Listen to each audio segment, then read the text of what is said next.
Queridos, boa noite, graça e paz. Como sempre, é uma alegria e para mim estar aqui com vocês, compartilhando a palavra do Senhor. Graças a Deus por isso. Meus irmãos, aqueles que puderem ficar de pé, eu gostaria de fazer uma oração. Senhor Deus, Pai fiel e Pai bondoso, o Teu nome tem sido glorificado e honrado nesta igreja, Pai. E nós estamos aqui para continuar fazendo isto, Senhor Deus. Que a Tua palavra, Pai do céu, possa entrar em nossos corações, em nossa mente, Pai. E nós possamos perceber a Tua presença, Senhor Deus. A presença do Teu Espírito Santo, Senhor Deus. E que essa palavra continue transformando vidas, Pai do céu. Que a Tua palavra continue sendo, Pai, o nosso farol. E para isso estamos aqui, Senhor Deus, em oração, em pedido, aguardando, Pai, que o Senhor fale comigo e com todos aqui, Pai. Que a Tua palavra chegue para nós e transforme nossas vidas, Pai. Tudo isso em nome do Teu Filho Santo, Jesus Cristo, Pai. Amém. Queridos, podem sentar. Ao estudar esse trecho, hoje nós iremos falar de um trecho que está na segunda carta de Pedro, capítulo 3, e ele fala sobre a parousia, que é a segunda volta de Jesus Cristo. Posso confessar para vocês inicialmente que para mim é um desafio. Toda vez que eu me preparo e estudo, vejo a direção de Deus, e dessa vez em particular, eu posso dizer para vocês que a vontade é de passar a noite toda falando para vocês. Eu sei que talvez vocês não aguentassem isso, mas o desejo de falar da palavra do Senhor, do jeito que esse trecho me trouxe, é pela quantidade de detalhes e informações que possam edificar a igreja, que possam trazer ao coração de vocês o calor que trouxe ao meu coração.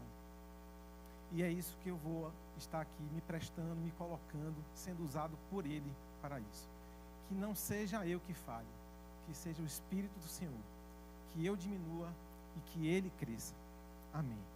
Queridos, introduzindo para vocês esse tema, é importante lembrar que antes de grandes mudanças, vêm momentos de caos. Antes do dilúvio, havia a corrupção generalizada. Antes do êxodo, houve opressão e sofrimento. Antes da cruz, trevas cobriam a terra. E antes da segunda vinda de Cristo, haverá esquecimento espiritual, zombaria moral e declínio da verdade. E não é diferente em nossos dias. Muitos vivem como se nada fosse mudar, como se Cristo não fosse voltar. Queridos, eu queria que vocês imaginassem agora, deem aquele suspiro assim, bem fundo. Onde nós chegamos? Em que ponto da humanidade nós estamos? O que é que está acontecendo com nossos dias? Nós estamos vivendo exatamente aquilo que foi dito. Não tem nenhum exagero, não. A palavra de Deus tem sido distorcida. Nós temos vivido tempos em que estamos olhando para o passado e a vendo agora, enxergando o que está acontecendo agora, repetindo aquilo que nós já vivemos. E parece que nada aconteceu e que nada vai acontecer. Pedro, nesse trecho, ele quer reacender na mente dos crentes justamente isso, né? Essa memória daquilo que já foi falado para nós, seja através dos profetas, dos apóstolos. Ele quer fazer esse destaque, mas é uma memória que é nossa, mas é como se nós estivéssemos esquecidos. Vivemos um tempo de escárnio, disfarçado de razão, onde verdades eternas são tratadas como mentiras. A demora de Deus é interpretada como fraqueza. Fraqueza de Deus em não estar cumprindo aquilo que nós estamos ansiosos por acontecer, ou muitas vezes nem acreditamos mais que alguma coisa vai acontecer. Se coloquem naquela situação lá atrás. Pensem na vinda de Cristo. Muitos não acreditavam. E o que foi que aconteceu? Ele veio. Mas enquanto Jesus não volta, o que é que nós estamos fazendo? Estamos vigiando e orando como aqui hoje? Então, hoje eu queria chamar vocês a pensar sobre, enquanto Jesus não volta, o caráter que se revela na espera. Queridos, eu vou ler com vocês aqui a palavra do Senhor. 2 Pedro 3, 18, de 1 a 18. Amados, esta é a hora, a segunda epístola que vos escrevo. Ambas procuro despertar como lembrança a vossa mente esclarecida, para que vos recordeis das palavras que anteriormente foram ditas pelos santos profetas, bem como do mandamento do Senhor e Salvador, ensinado pelos vossos apóstolos. Tendo em conta, antes de tudo, que nos últimos dias virão escarnecedores com os seus escárnios, andando segundo as próprias paixões, e dizendo: onde está a promessa da sua vinda? Porque desde que os pais dormiram, todas as coisas permanecem como desde o princípio da criação. Porque deliberadamente esquecem que, de longo tempo, houve céus, bem como terra, a qual surgiu da água e através da água pela palavra de Deus, pela qual veio a perecer o mundo daquele tempo, afogado em água. Ora, os céus que agora existem e a terra, pela mesma palavra, têm sido entesourados para o fogo, estando reservados para o dia do juízo e destruição dos homens ímpios. Há, todavia, uma coisa, amados, que não deveis esquecer, que para o Senhor um dia é como 1000 anos e 1000 anos como um dia. Não retarda o Senhor a sua promessa, como alguns julgam demorada. Pelo contrário, ele é longânimo para conosco, não querendo que nenhum pereça, senão que todos cheguem ao arrependimento. Virá, entretanto, como ladrão, o dia do Senhor, no qual os céus passarão como um estrepidoso estrondo, e os elementos se desfarão abrasados. Também a terra e as obras que nela existem serão atingidas. Visto que todas essas coisas hão de ser assim desfeitas, deveis ser tais como que vivem em santo procedimento e piedade, esperando e apressando a vinda do dia de Deus, por causa do qual os céus incendiados serão desfeitos e os elementos abrasados se derreterão. Nós, porém, segundo sua promessa, esperamos novos céus e nova terra, nos quais habita justiça. Por essa razão, pois, amados, esperando estas coisas, empenhai-vos por serdes achados por ele em paz, sem mácula e irrepreensíveis, e tende por salvação a longanimidade do nosso Senhor. Como igualmente o nosso amado irmão Paulo vos escreveu, segundo a sabedoria que lhes foi dada, ao falar acerca desses assuntos, como, de fato, costuma fazer em todas as suas epístolas, nas quais há certas coisas difíceis de entender, que os ignorantes e instáveis deturpam, como também deturparam as demais escrituras, para a própria destruição deles. Vós, pois, amados, prevenidos como estáis de antemão, acautelai-vos. Não suceda que, arrastados pelo erro desses insubordinados, decaís da vossa própria firmeza. Antes, cresceis na graça e no conhecimento do nosso Senhor e Salvador Jesus Cristo. A Ele seja a glória, tanto agora como no dia eterno. Senhor Deus, a Tua palavra será pregada aqui hoje, Pai, e que possamos, Pai, absorver cada detalhe e que possamos colocá-la em prática em nossas vidas. Queridos, esse é um grande desafio. A esperança no retorno de Cristo nos chama a viver com santidade, violência e crescimento na graça. Deus está chamando sua igreja à vigilância espiritual. Isso é exercitado dessa forma. a nossa convivência, o nosso relacionamento, vir para aqui para que possamos entender mais da palavra dele. Estar na igreja, em comunhão, esse nosso presente de Deus. A tua palavra, a tua revelação nos faz pensar unidos. E aqui, quando estamos em oração, estamos mexendo com o mundo espiritual. Porque é nisso que eu creio. Enquanto estamos nesse momento aqui, o mundo espiritual está em movimento. E se estamos aqui com esse propósito, nós estamos, na verdade, a serviço do Senhor. Precisamos manter essa nossa disciplina e ação. O primeiro ponto que eu queria compartilhar com vocês é: o escárnio anuncia o juízo, a memória desperta a vigilância. O esquecimento deliberado, esse esquecimento deliberado que tem acontecido entre nós aqui, é de propósito. O mundo tem esquecido daquilo que Deus nos colocou como verdade, nos colocou como revelação. É proposital, é deliberado, é intencional. Nós esquecemos daquilo que, como a palavra aqui fala, os profetas e seus apóstolos nos falaram. A intenção aqui de Pedro é fazer com que nós voltemos a rememorar. Rememoremos tudo aquilo que já foi falado e por vezes esquecido. A intenção de Pedro aqui é uma sacudida intencional, fazer com que nós possamos ser despertados como de um sono profundo. Já se deram conta quando vocês estão naquele momento, aquele sono, que todos estão ali, podem estar com maior confusão, mas vocês estão dormindo? Pedro vem para acordar. Pedro vem trazer uma palavra que é para despertar.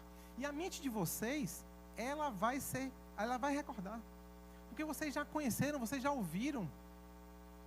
Ele quer fazer com que vocês voltem à memória justamente daquilo que vocês já conhecem. E se ainda não conhecem, despertem para conhecer. Então, esse momento que nós estamos vivendo é um despertar. Essa palavra trazida é para que a gente tenha em mente que a gente tem que ter continuidade naquilo, perseverança na palavra. É um processo que muitas vezes nós caímos um pouco, mas nós voltamos. E é esse despertar que Pedro quer nos trazer. Manter viva a esperança escatológica, ou esperança daquelas coisas dos últimos dias. Muitas vezes, quando falamos de temas como esse, de final dos tempos, de o mundo ser destruído, parece que é algo triste, mas para nós é a esperança, porque quando nós falamos dela, sabemos que vai acontecer. Mas o nosso coração está em Cristo. Nosso coração sabe o que vai acontecer. A palavra já foi revelada, nós já conhecemos essa palavra. Então não há tristeza. Mas há necessidade de constantemente estarmos lembrando dessa palavra. Percebam, os escarnecedores com os seus escárnios. Pedro não fala isso por acaso. A intenção de Pedro é destacar a intensidade do desprezo humano com a palavra do Senhor. Então não é à toa que ele traz dessa maneira. Os escarnecedores com seus escárnios. Veja, vocês podem trazer para o dia de vocês hoje em dia, né? Percebam, quantas pessoas chegam para vocês e fazem aquela piadinha: ah, você é cristão? Ou colocam vocês num lugar assim, tipo menor, porque vocês acreditam na palavra do Senhor, né? Eu queria convidá-los, como hoje estamos aqui em oração, a pensar: orar pelos escarnecedores. Esse é um pedido que a gente tem que colocar aqui: orar pelos que escarnecem a palavra de Deus. Já pensaram nisso? Orar por aqueles que fazem graça de você? Eu tenho certeza que cada um de vocês aqui já passou por uma situação semelhante. Tenho certeza absoluta. Alguém já chegou para soltar uma piada sobre Cristo para vocês. Onde está a promessa da sua vinda? A gente pensa que é aí que para, né? Tipo assim, a gozação parece essa aqui. Onde está a promessa da sua vinda? Não. Eles ainda vêm e falam mais um negocinho. Eles fazem assim, ó: todas as coisas permanecem como desde o princípio da criação, negando qualquer intervenção divina na história. Eles não basta dizer que, onde é que está a promessa? Eles vêm e ainda completam, falam assim, ó, está tudo igual, Deus não está fazendo nada. E assim você fica com aquilo guardado. O que é que eu vou responder? Você vai responder com sua vida, com aquilo que você crê, e como eu pedi agora, orar por esse irmão, ou futuro irmão, né? Pedro então desmascara essa falsa lógica ao apontar que eles se esquecem voluntariamente do dilúvio. Veja, é muito interessante, né? Alguém fala assim, não, mas eu não acredito na palavra de Deus. Essa história de dilúvio não aconteceu. Bom, se a gente for procurar historicamente, fatos históricos apontam para o acontecimento bíblico, tá certo? Os historiadores apontam, tem pesquisa científica que aponta para isso. Mas tem um detalhe sobre isso, que é a questão da fé. É necessário crer. E quem dá o dom da fé é dado por Deus. Então vamos orar por aqueles que não acreditam. É necessário que a gente esteja atento, porque deliberadamente esquecem que de longo tempo houve céus, bem como terra. Então assim, o autor aqui está chamando a gente a pensar no passado. Já houve isso, gente. Já aconteceu. É um padrão. Por vezes nós vemos isso acontecer na Bíblia. Tem um nome para isso, chama proto-apocalipse. Ou proto alguma coisa que é um pequeno trecho, uma forma que já aconteceu, para dizer e apontar na mesma direção daquilo que vai acontecer lá na frente. Quando a gente fala em proto-evangelho, ou apontando para Cristo, a gente vai lá em Gênesis 3,15, que aponta já desde ali que Jesus viria. E é isso que a gente tem que despertar. Jesus está de capa a capa, ou de capa contra capa. Ele está na Bíblia toda. E o anúncio da vinda dele está o tempo inteiro sendo realizado. Queridos, como eu falei para vocês, a ilustração aqui é Gênesis 6, de 5 e 7. Viu o Senhor que a maldade do homem se multiplicara. Então disse o Senhor, farei desaparecer da face da terra o homem que criei. E ele está dizendo que vai fazer de novo. Uma vez já aconteceu. Aqueles que não acreditavam na vinda de Cristo, viram Cristo vir.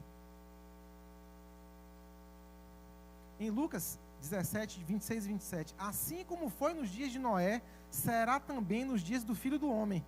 Comiam, bebiam, casavam, e veio o dilúvio e os destruiu a todos. Já aconteceu. E que se fala da parousia que vai acontecer novamente. Os escarnecedores repetem um padrão, vivem sem temor, ignoram os alertas e zombam da profecia. Só para confirmar que é isso que vai acontecer. Porque foi dito, e os escarnecedores com seus escárnios. Então não há algo que não foi já falado para que nós soubéssemos. É algo que já foi falado, vai acontecer. E vocês estão vivendo isso hoje. Vocês estão em suas vidas andando no cotidiano e vivendo exatamente aquilo que a palavra do Senhor traz para a gente. Hoje, o escárnio assume outras formas. Relativismo, ironia, culto ao imediato. Vocês imaginam que a questão do imediato é só a comida do fast food? Não, chega ali e come? Não. Nós andamos tão acelerados que nós não queremos mais ouvir nada. Se for um texto com mais de 3 ou 4 linhas, ninguém quer mais ouvir ou ler. Exemplo disso é se você tem um WhatsApp, ou você tem um Instagram, ou você tem o X, seja lá o que for, respeitando aí as questões que as redes sociais trazem também algumas coisas boas, mas se você parar para pensar, se você escrever mais do que 10 palavras, você simplesmente é escanteado. Ninguém tem mais ninguém quer mais esperar. Ninguém quer mais ler um pouco mais. E nós somos chamados nessa palavra ao conhecimento. É necessário sair do lugar raso. Pode incomodar no início, mas a gente tem que descer um pouquinho mais para entender a palavra do Senhor. Calma. Uma das coisas que me trouxe para aqui foi justamente isso. Fazer com que as pessoas pudessem entender a palavra do Senhor de maneira melhor. Que pudesse chegar aos ouvidos de maneira com que elas entendessem aquilo que muitas vezes o intelectual, os doutores da lei fazem afastar. Eu quero que vocês entendam. Eu quero que aquilo que seja falado aqui chegue aos corações de vocês. mas vocês também precisam caminhar, porque a gente não pode desconsiderar o conhecimento, não. É necessário conhecer da palavra para poder se aprofundar. Isso depende de cada um de vocês. O mesmo Deus que julgou pela água, julgará pelo fogo. Mas até lá, a vigilância espiritual é nossa responsabilidade, tem o papel de Deus. Mas Ele também espera o papel de cada um de vocês, o meu papel também, de ser responsável com a palavra. O segundo ponto que eu gostaria de trazer para vocês é o seguinte: o tempo de Deus é graça. A demora revela misericórdia e esperança. Já pararam para pensar que o tempo de Deus não é o nosso? O tempo de Deus não é o nosso. Primeiro, já pararam para pensar que Deus está fora do tempo? O tempo, esse cronológico... tem uma pergunta. Alguém conhece quem deu a corda no relógio de Deus? Não. Para Ele o tempo é aquele que estava lá no início e é o mesmo lá no futuro. Ele está acima do tempo. Não conta para Ele. Eu não estou entendendo isso. É simples, calma. Ele criou o tempo. Ele é Senhor do tempo. Nós precisamos passar por essa cronologia. Nós precisamos contar o tempo. Nós precisamos ver as coisas acontecerem algo de maneira cronológica. Deus não. Ele consegue ver o início e o fim antes. Também chamado de presciência. Ele sabe de tudo antes que aquele tudo aconteça. Então, o aparente atraso da promessa não é desacaso, mas paciência divina. O dia do Senhor virá e os crentes são chamados à santidade, antecipando com esperança a nova criação. O apóstolo deseja que os crentes não cometam o mesmo erro dos escarnecedores de julgar Deus pela régua do tempo humano. Quando nós falamos assim, mas Deus nos transferiu determinadas qualidades, amor, justiça, né? Não tem, a gente não sabe, não tem, Ele não transfere para a gente isso, mas a justiça de Deus não é a nossa. O amor de Deus não é o nosso. Então nós precisamos estar atentos que também o tempo não é o nosso. Ele está trabalhando, mas da maneira diferente do nosso. Combate a impaciência escatológica dos últimos tempos e reafirma que o juízo futuro será no tempo certo de Deus, não no calendário humano. Deus não retarda a promessa. A palavra usada aí, esse retardar, não implica desatenção, mas recusa de agir com pressa. Ele é longânimo para conosco e não quer que ninguém pereça, senão todos cheguem ao arrependimento. O desejo de Deus é que todos sejam alcançados, que todos cheguemos ao arrependimento. E quando o mundo aponta na direção de dizer assim, cadê que Deus não está fazendo nada, não estou vendo nada acontecer, não é por descaso, não é porque Ele deu corda no relógio e largou o mundo, não, é porque Ele quer que cada um de nós use esse tempo para uma reflexão e arrependimento. E nós fazemos parte desse processo porque nós fomos convocados a ir e falar de Deus para essas pessoas. Mas quem faz a obra é o Espírito, tá? É importante que a gente saiba que a gente participa. A gente sai, prega, a gente vai fazer missão, a gente vai para os interiores, a gente vai aos confins do mundo. A obra é do Espírito, mas Ele quer que a gente participe dessa obra. A expressão, nesse caso, longanimidade, a expressão de amor de Deus, o juízo não tardou. Ele está sendo adiado por misericórdia, oferecendo uma última janela de arrependimento. Virá, entretanto, o dia do Senhor, como um ladrão, repentino, inevitável e inegociável. Como homem, né? Nessa hora, eu fico pensando assim, quando esse dia chegar, no momento que esse dia acontecer,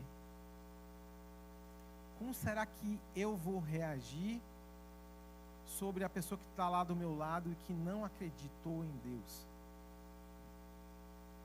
Eu vou rir? É provável que eu vá chorar.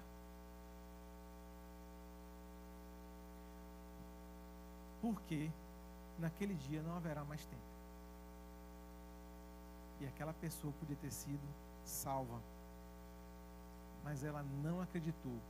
E é difícil muitas vezes a gente pensar que vai chegar um dia do corte, porque Deus é amoroso, longânimo e espera o tempo para que viemos a nos arrepender, mas também Ele é justo. Então teremos que ter consciência que pessoas não irão se render ao Senhor, mas isso não é motivo de deixar correr o barco. É motivo para que nós entremos em ação e nós façamos aquilo que Ele espera que nós façamos quando Ele nos convocou: ide e pregai nos confins da terra.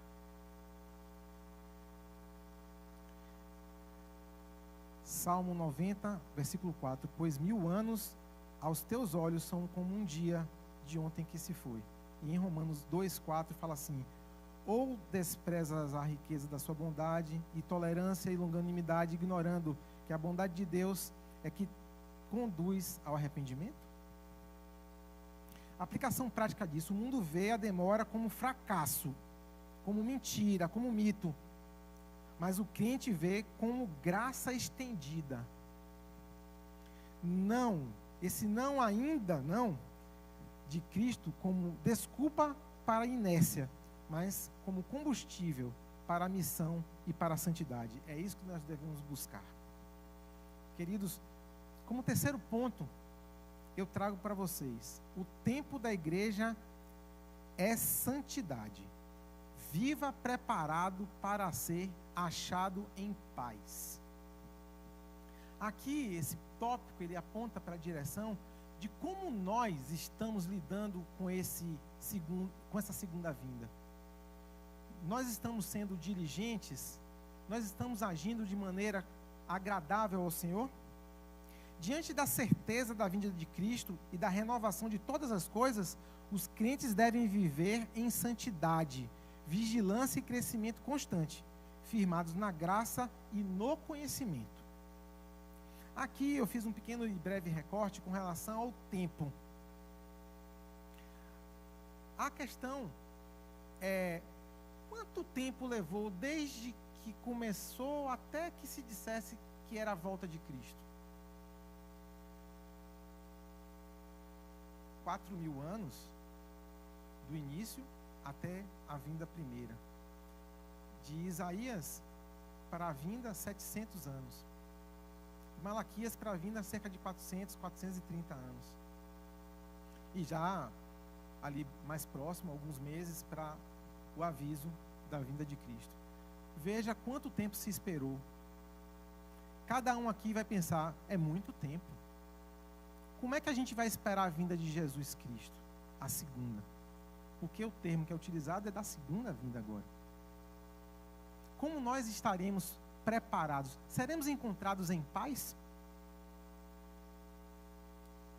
Empenhai-vos, versículo 14, empenhai-vos por seres achados por Ele em paz, sem mácula e irrepreensíveis. Tom aqui é de urgência, de seriedade. Apressem-se, empenhem-se. Reforça a necessidade de decisão concreta, não apenas um desejo vago. Nós precisamos escolher um lado. Nós precisamos estar firmados na palavra. Pedro alerta: há quem distorça a palavra.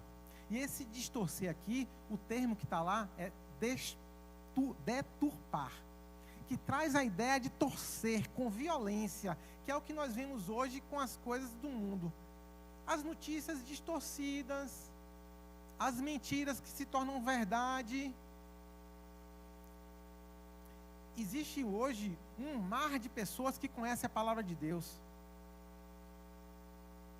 mas todas estão falando a verdade? As pessoas utilizam muitas vezes a palavra de Deus de maneira torcida, para atingir, para satisfazer um desejo pessoal. Vocês precisam estar atentos, eu preciso estar atento. Quando eu fui estudar, para vir para cá para falar com vocês, eu fiquei pensando na quantidade de influência que nós sofremos de uma palavra distorcida. E aí eu aproveito para chamar vocês, venham para a escola bíblica. Venham ouvir pessoas que dedicam suas vidas a estudar a palavra e trazer a palavra para vocês, de maneira a vocês discutirem, conversarem. Mas eu chamo para sã doutrina, para a verdadeira doutrina do Senhor. E não é com altivez, não, é com humildade. Porque se não sei, eu vou procurar. Para eu trazer a verdade e não algo que distorça a palavra do Senhor para vocês. Em Isaías 26, 3 e 4, faz assim: Tu, Senhor, conservarás em perfeita paz aquele cujo propósito é firme, porque ele confia em Ti. Percebe a necessidade da confiança?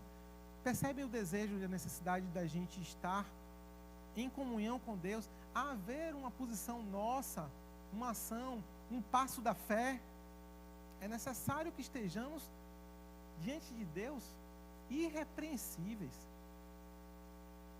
conhecendo sua palavra. Pedro espera dos crentes nesses últimos dias ser achados sem mácula e irrepreensíveis, reconhecer e rejeitar distorções da verdade, em graça e conhecimento, e não cair da firmeza. Parece muito, né? Será que eu vou conseguir? Por que a gente às vezes se pergunta, será que eu vou conseguir? Porque a gente imagina que a força é nossa. Mas a gente precisa estar na dependência do Senhor. Para chegar aqui, ser achado sem mácula e irrepreensíveis, vamos orar. Para reconhecer e rejeitar distorções da verdade, vamos estudar. Para em graça e em conhecimento, vamos ser humildes quando o conhecimento chegar. E não cair da firmeza. Isso aponta naquela questão da perseverança dos santos. É um dos princípios batistas. É necessário que nós estejamos perseverando, acreditando. É um processo. Começa com a conversão, em render a sua vida a Cristo, passa pela justificação do Senhor e caminhamos em santificação. Ah, João, você agora é santo? Sou santo. Mas eu vou dizer uma coisa para vocês. Nós também pecamos. Nós incomodamos o Espírito. Mas é esse Espírito que faz assim: santo, levanta. Santo, saia da caverna. Santo, volte a andar. Essa é a garantia que o Senhor nos dá.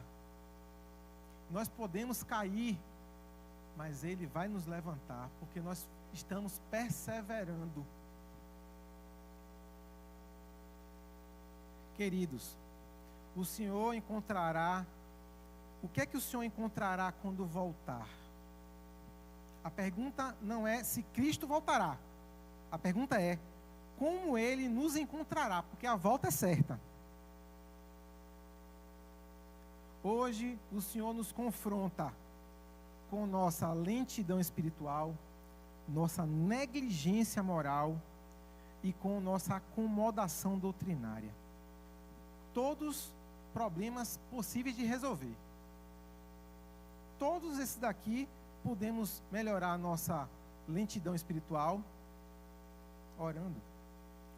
Nós podemos melhorar nossa negligência moral olhando para o que está errado no mundo e comparando com o que a palavra nos traz para que nós possamos andar na direção certa.